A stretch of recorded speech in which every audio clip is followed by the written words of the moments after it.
Henker que vive duas vezes. Capítulo 593. Erebus, 1. Enquanto observava Hades se espalhar pela luz, Yon-Woo de repente se perguntou: como Hades conseguiu aparecer? Yon-Woo sempre pensou em usar a habilidade Invocação dos Mortos para invocar Hades. Mas ele não queria que nenhuma consequência imprevista afetasse as conquistas da lenda do Trono da Morte, que usava Hades como base. Além disso, Hades teve uma vida muito difícil e Yon-Woo não queria sobrecarregá-lo ainda mais. Embora a maldição de Gaia tivesse afetado negativamente a lenda de Hades, Yon-Woo achou difícil manifestar a lenda de Hades de qualquer maneira. No entanto, Hades conseguiu manifestar sua lenda e até ajudou Yon-Woo a aprisionar a Mãe Terra. Yon-Woo não tinha apenas imaginado porque Cronos também tinha visto Hades. Ou é por causa disso? Yon-Woo voltou seus olhos para a Árvore do Mundo, que se erguia majestosamente. A Árvore do Mundo era o outro lado do mundo, o eixo central das ideias e o pilar do ciclo de reencarnação. Embora a Mãe Terra o tivesse infectado e tivesse perdido grandes pedaços de si mesmo, ainda era imenso. Yon-Woo não sabia porque a Mãe Terra havia mudado de mirar no Rei Negro para a Árvore do Mundo. No entanto, de repente passou pela cabeça de Yon-Woo que a árvore, que era tão misteriosa quanto a biblioteca Shandong, poderia ter desempenhado um papel crucial no despertar da lenda de Hades. Independentemente do olhar de Yon-Woo, as folhas da Árvore do Mundo continuaram a balançar suavemente com a brisa. Yon-Woo ficou parado e olhou para a Árvore do Mundo por um longo tempo antes de se virar. Assim que ele retornou ao Tártaro, Valdebish e os gigantes fantasmas curvaram suas cabeças respeitosamente ao seu mestre e líder. Estávamos esperando por você. Os dois dragões sentaram-se na beira de um penhasco próximo e olharam na direção de Yon-Woo, mas permaneceram vigilantes. O mesmo aconteceu com a Legião da Morte, que incluía Shannon e Yeong. Os membros do Diz Pluto tinham expressões cheias de orgulho por terem conseguido recuperar sua cidade natal.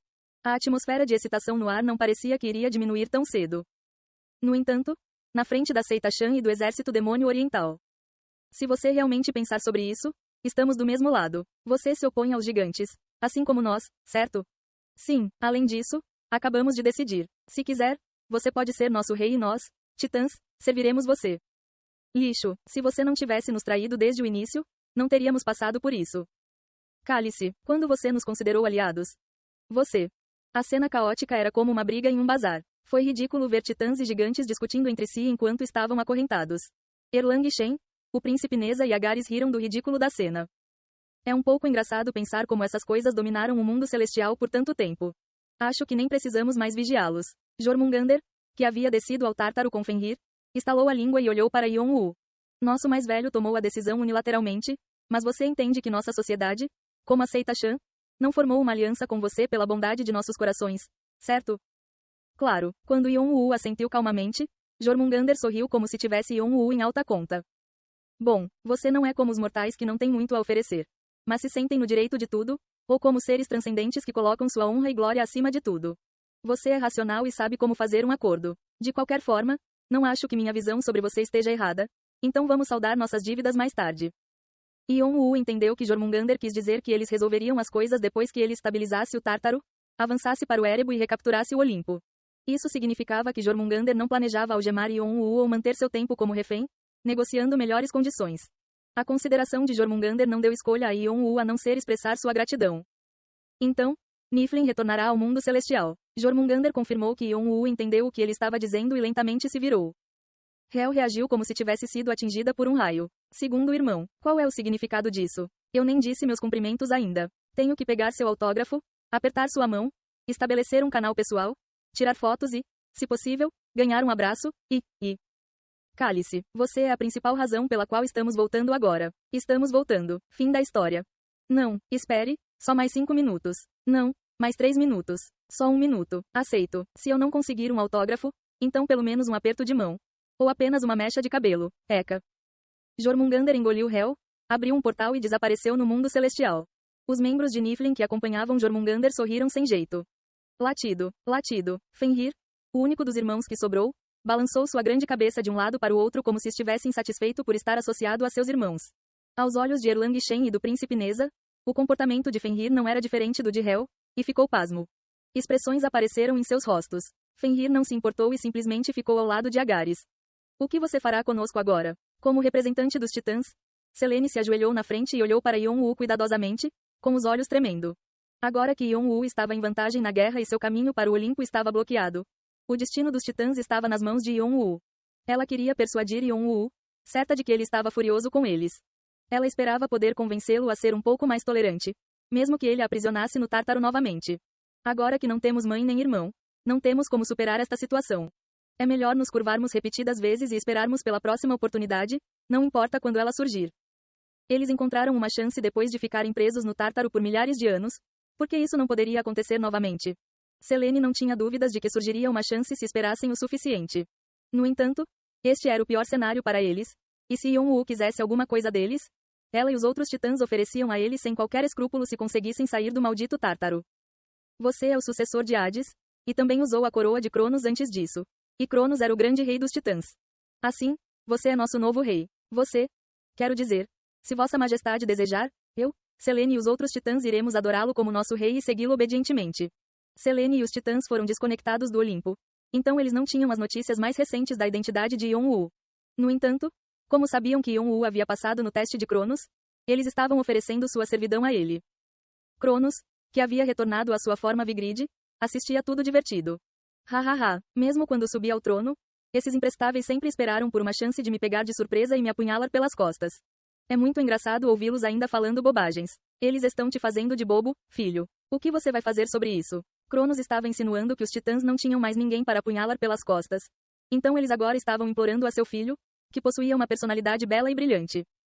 Yon-Woo deixou as palavras de Cronos entrarem por um ouvido e saírem pelo outro enquanto olhava para os gigantes. Os titãs estavam se oferecendo para torná-lo seu rei. Se eles se tornassem seus aliados e Yon-Woo pudesse adicioná-los às suas forças, ele seria capaz não apenas de recapturar o Olimpo, mas também de formar uma das maiores e mais poderosas sociedades do mundo celestial. Yon-Woo se perguntou o que os gigantes diriam em resposta. Resistiriam como os falecidos Tifão, Perséfone e a Mãe Terra, ou eles se renderiam? Os gigantes se entreolharam porque não tinham mais um líder que pudesse representá-los. Apenas alguns momentos atrás, eles se comportaram como se fossem lutar até o amargo fim. Porém, agora que a situação mudou, eles sabiam que não queriam morrer ou ser presos. Se implorassem por suas vidas, seriam sempre vistos como traidores pelos outros, considerando seu histórico de traição. Assim, eles não puderam reagir imediatamente. Ainda assim, eles realmente não queriam morrer.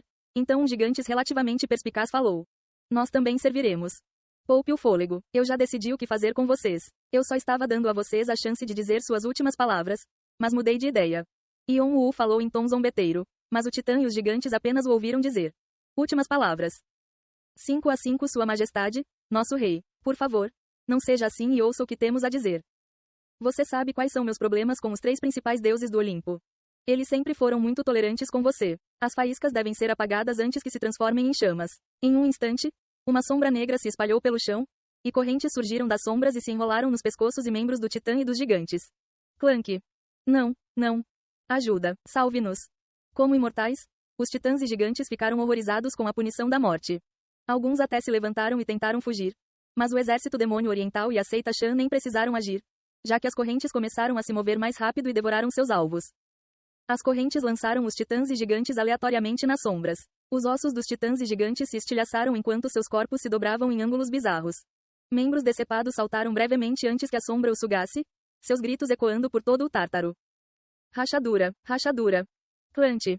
Seu poder, domínio das sombras, recebeu o efeito de espada devoradora de espíritos de Hades. A pedra do pecado, superbia gula luxúria, reage fortemente. Uma devoração em grande escala está ocorrendo. É uma visão triste de se ver. Como ele conhecia todos eles, Cronos achou suas mortes um pouco difíceis de assistir. Mesmo assim, ele não tentou impedir Yon-Woo. Ele estava no trono há muito tempo e sabia que, embora fosse necessário ser generoso com os súditos, em casos como esse era mais eficaz ser rigoroso.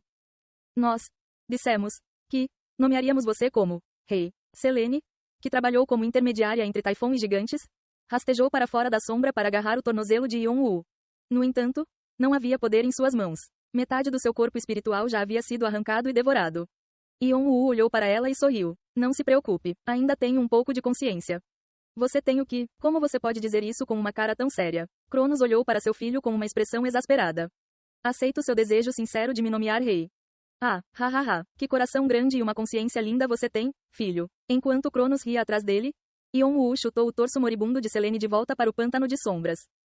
Toda a energia das almas devoradas foi dada aos seus seguidores.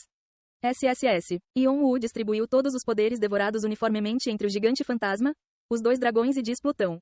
Yon-Woo já havia atingido seus limites e não precisava mais dos poderes devorados. Foi mais benéfico fortalecer seus seguidores para que pudessem apoiá-lo. Depois que ele devorou a todos completamente, um profundo silêncio desceu sobre o Tártaro como se nada tivesse acontecido. Puhahaha, é certo. Esse cara está mais perto de um demônio do que de um deus. Ao contrário de Erlang Shen e do príncipe Neza, que não conseguiram esconder o choque enquanto observavam o processo de devoração, Agares tinha um grande sorriso no rosto. A sociedade demoníaca menor que infernal maior que envia a Agares uma mensagem de que eles não devem se reconhecer de agora em diante. A sociedade demoníaca menor que Niflin maior que afirma que existe um céu acima do céu. A sociedade demoníaca menor que Die Sect maior que finge não ver Agares. Ei pessoal, antes de vocês irem, não se esqueçam de se inscrever no canal e deixar aquele like maroto se gostaram do vídeo. Isso ajuda o YouTube a dar mais alcance ao canal. Ativem o sininho para não perder nenhuma novidade. Muito obrigado pelo apoio e até a próxima.